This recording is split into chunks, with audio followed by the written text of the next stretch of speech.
Here we are today attending one of the most prominent book affairs in the world. And yet we come from a country where hundreds of thousands of books had been burned.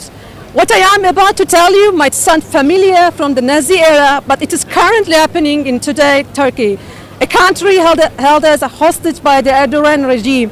Hundreds of thousands of books had been burned in one night through lists published by the Erdogan regime.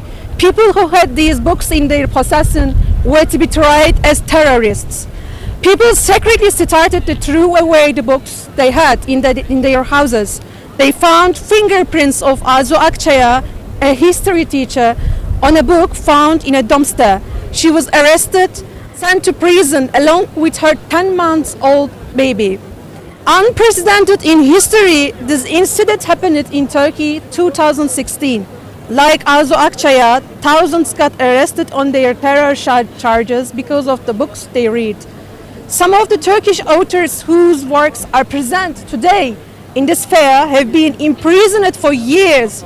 Ahmet Altan, Nazlı Ilıcak, and many other prominent writers. In the last 3 years, figures for books exterminated by the government reached millions. Solely the Ministry of Education exterminated 301,000 books according to its figures.